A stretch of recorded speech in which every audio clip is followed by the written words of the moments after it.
Guys, we are back. It is halftime. Houston leads Auburn 10-3. It's your boy C-Dub here. I'm joined with my guy B Will, and of course, you guys are filing on in here. Come on in and talk a little ball with us. I know, guys. I know, well, I'm seeing these reactions, man, already. This is yeah. Man. I get it.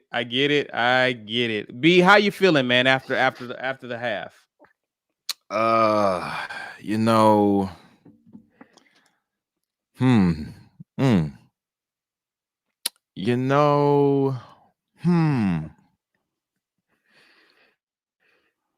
let me jump out the window here. I was very quick to pull the plug on Bo after 2 bad starts, Penn State, Georgia State, and I am equally as ready to pull the plug on TJ as a starter with what we've seen so far. And it's not because the offensive line is great and he's the only thing going bad. That Bo had the same constraints. Any quarterback we have, really probably for the next at least year, is going to have the same constraints. The problem is when there are problems there, when there are problems with the offensive line, but you get a that is there where Kobe had the guy beat there on that last drive, or on that third down play where he kind of short-armed it to Shed across the middle, but he had a release valve on the other side of the field. We're seeing the same things. We're seeing overthrows. We're seeing not having full sight of the field.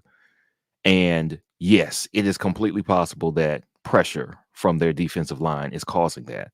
But so, not that it's not a reason, but if you can't operate in spite of that, then we have no chance. So does this mean that nobody we have can operate better than that? Now, I know for a fact that a very quick-footed quarterback could alleviate some of that pressure instantly. Even if the pass plays don't work, he can make something out of nothing. And I've heard that we have a guy like that. It's a guy we've been stumping for since the spring. We have just been told through outside and inside sources that over the course of the year, DD knew he wasn't going to get a shot. It was going to be Bo 1, TJ 2. That's what we heard. That's what we saw, and that's what happened. Now we're in a situation where perhaps the most accurate guy who has been on the roster this year and the quickest guy who's been on the roster this year is right there in the number 2 spot. The number 1 guy has not, and I would like to see what he can do. That's me. And you've seen all the reactions to us talking about Bo all year. Oh, you guys don't want to see Bo. You just don't like Bo. No, we don't like mediocre play. That's it. We don't want to see the quarterback struggle. And it's not because he doesn't have pressure coming his way. Our offensive line is going to allow pressure. What our offensive line was, it looks a little worse from that with the people that we have now departed and missing because of injury. It's not going to get better. The only option is to make some other position better. And with the quarterback holding the ball as often as he does, being as big a part of the game by touching the ball every play, I want to see what he can do. Felix, thanks again for joining on, man. Good to see you again. Also, Bryson, we'd be up 4 TDs if Lloyd was in. That's an opinion. That's for sure.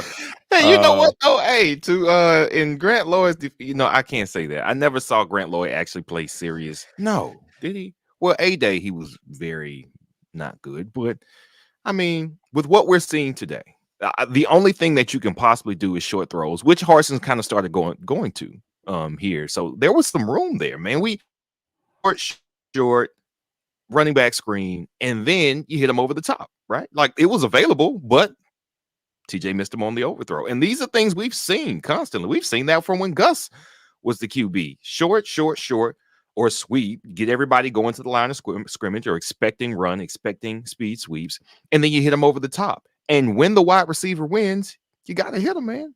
You have to hit them. Right. TJ missed it. I mean, then we're 10-10 going into the half, and we're all feeling a lot better. But man, that's tough to see. Yeah, the offense just by and large has not had much rhythm. Tank hasn't had a lot of room to run. He's only had 8 carries for 30 yards. His biggest plays has been in the passing game. You alluded to the fact that Tank would get about 25 touches. He's about almost halfway there with 11. And his biggest plays have come on passing plays. The screen was huge. I actually thought he had a chance to get in the end zone, but they were able to save the touchdown. And he's been the only bright spot of this offense, which we knew he's our best weapon. But it's just, we see continuously that because of our deficiencies up front and defenses scheming to stop our running game, it exposes what we can or cannot do in the passing game. And it's kind of exposed TJ's limitations. I felt like TJ has kind of started this game like he started a lot of the last games. He's been a bit too juiced up, a bit erratic, and he started to settle down towards the end of the first quarter, going into the second quarter. He began to settle in, but again, he's missing some passes that would have definitely led to 6 points. And I feel like for the most part, he's just been kind of meh in QB play. He hasn't been terrible, but he hasn't been great or even good up to this point. Right. So hopefully, I'm not sure what Harsin can do or the coaching staff can do in the second half, given some of the challenges and the issues that we have. I'm going to go with a couple of super chats real quick. Rick, yeah, let's do that. Appreciate that. I'm going to be extremely concerned with Harsin's stubbornness if we don't see at least some Demetrius Davis. Is that or have Finley run by design? We could see Demetrius Davis. It's just a matter of when. Or even if that even happens. Exclusive TV says TJ isn't accurate. He missed too many wide open throws. Yeah, and there were some guys, again, and you alluded to it, B. I don't know, this point, I don't know if pressure has gotten to him and he's just missing some guys or what, but there were some wide open guys that he's missed or just inaccurate in some cases. So that, again, this has kind of exposed our limitations in the passing game in terms of what we can do when teams make us one-dimensional. And we're seeing our issues front and center with QB play. Can TJ get his mind right and come out and make some of those throws, see the field, settle down? That remains to be seen. Derek Gunner, appreciate this, man. Appreciate the super chat. Yeah, it seems like for every one or two throws will be just, what was that? And then one throw is like, yeah. Okay. Well, let's build on it, and then we kind of go back to that same 2 down, 1 up pattern, and that's not what's going to get it done. Maybe that can get you a couple field goals, but fortunately, I don't want to say fortunately. That's the wrong way to say that. Houston's QB looks to be a little gimpy after getting tackled on not the last offensive drive where they just handed it off, but the one before that. So if he's immobile, and I think we've got to talk about how our defensive line, though they are getting to the quarterback, getting in the backfield. First of all, I saw at least 2 missed sacks, like hands on the dude, could not get him down. Yeah. I don't know how big he is. I don't know how tall he is. He might be a weight room champion. Maybe he's the lower body champ on their team, and he's got does the most in squats, and so he's hard to tackle. But if you get hands on the dude, you got to bring him down, man. I know QB is going to break tackles, but there's no excuse for that. They don't get that touchdown if we get him down on those drives. Yes. Yeah, I agree. We did see Joko Willis. We were asked a question as to who we're going to see. Joko basically was a bit undisciplined in his rush that led to the only touchdown of the game. And of course, as something we alluded to, I chatted to, that's something he's going to have to get better with time and experience, being more disciplined. Toon just made a quick move and was able to elude him and made the throw. Let's get to some more chats real quick. Lloyd O'Daniel, the get your weight up crap has bitten us. The O-line is fat and slow. Say what you want. I mean, have we given up a sack today? I don't think I don't think we've given up a sack. And again, I know we're not getting a bit of a push, but again, I would love to see film on this game and let Ike break down what he saw with his O-line. But again, we're just not getting a push on for Tank and our running backs to be able to work. And that's continued to be very frustrating. Joe Kyle says, kind of understand why TJ didn't get a lot of playing time this year. Listen, there's a number of reasons why he hasn't gotten a lot of playing time. Dude just got here in the summertime. And you had an experienced guy with Bo. Exclusive TV says, was that a catch by Shed? What y'all think? I thought it was. Well, let me say this. I thought it was debatable. And since it had been called a catch, it should have stayed a catch. I didn't think there was enough to overturn it, but it was debatable. If no play had been called, right? If it wasn't called a catch or a drop, and you just watched that play in slow-mo to call it a catch or a drop without a prior call having been made, I understand why you go with no catch on that. Yeah. Yeah. It could have gone either way, and it just went the wrong way against us. Ed Darby says our linemen are out of shape. They seem too heavy. Man, listen, we just need O linemen. That's all I can say with our O line. They are who they are at this point. Yeah, we just need some O linemen. Be any other thoughts, man? Any I see the comment here about Smoke. Smoke is just Smoke just plays one way.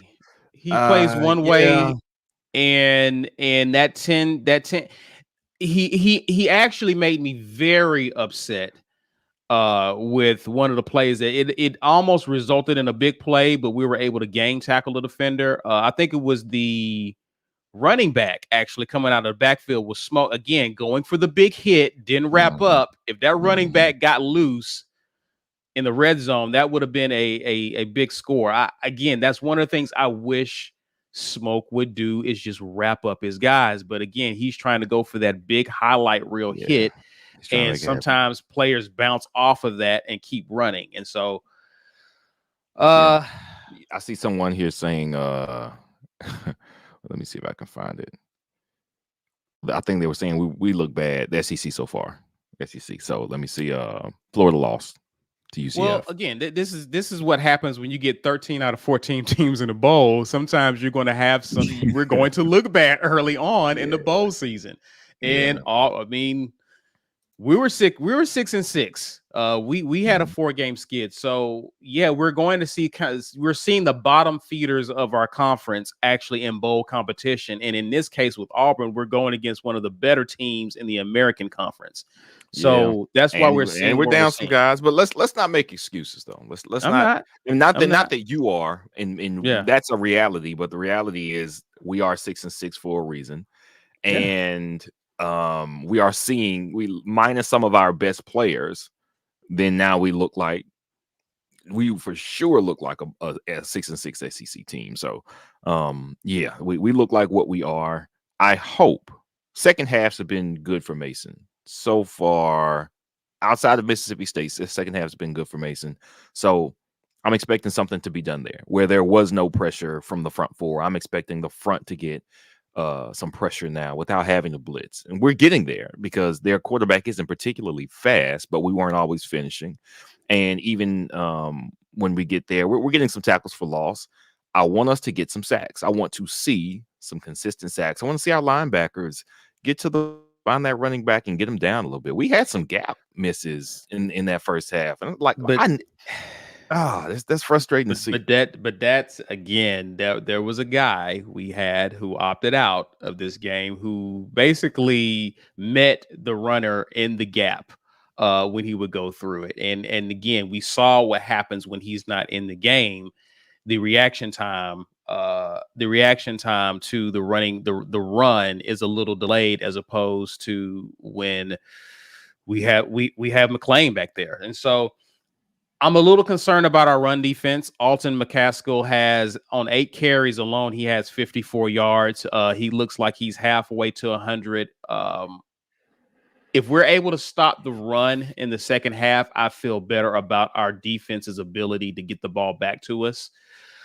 And that's the thing that concerns me, is that they are running the ball fairly well against us. And he's had some big runs so far. So I'm curious to see how we look. And I think it looks like we're almost about to come back from halftime. AU fan TJ says Houston won't score again. Listen, I hope so. What? Let me ask you this, B. What are you expecting to see in the second half? Anything different? What are you expecting to see? Demetrius Davis, run game. Yeah, Leota turned up a little bit. Like we thought, Tank is a focus, and that's good. Tank's hungry. He's strong. He's looking good. If he can find some room at the line of scrimmage, then he is doing some work. I want to see Dede. And for anybody saying that we are not fair or not consistent, I wanted to see what TJ could do when Bo looked bad, and whoever the number 2 is now, is it Dede? Good. I want to see what he can do, because under these circumstances with this line, TJ's not getting it done so far. He's had 1 or 2 good throws, but that's not enough. We got 3 points at the half after 30 minutes of play against a group of 5 school. It's unacceptable. And we can parse the highs and lows of this performance so far, but it's not getting it done. I want to see Dede, and I want to see our defense get some pressure and some sacks with just 4, maybe 5. I want to see TD out there getting some sacks. I want to see Derek Hall get a sack or 2. I want to see the guys who we know can play. I want to see them get in here and ball out. Agreed. I definitely want to see those guys improve in terms of pass rush. I was very surprised by that we weren't able to get Houston's O-line was able to keep us in check largely through the first half. So that was perhaps maybe the biggest surprise. Offensively, I do want to see us get a push up front. I definitely want to see that. But I'm gonna have to agree with you, B, in terms of this was a big game for TJ Finley going into spring to show that, hey, I am a contender for the job. And so far into the game at halftime, we still have a lot of questions about his ability and what he can do. Right. He's got to hit guys. Like, one thing's for sure, we can't have questions about his ability to hit open receivers or hit guys in stride on the deep ball. We can't have questions about that. And so this isn't helping him going into the spring trying to compete for this job. So we have to see better play at the QB position, just better play overall. We need to see we need to just see some better play all the way around with the offense. And I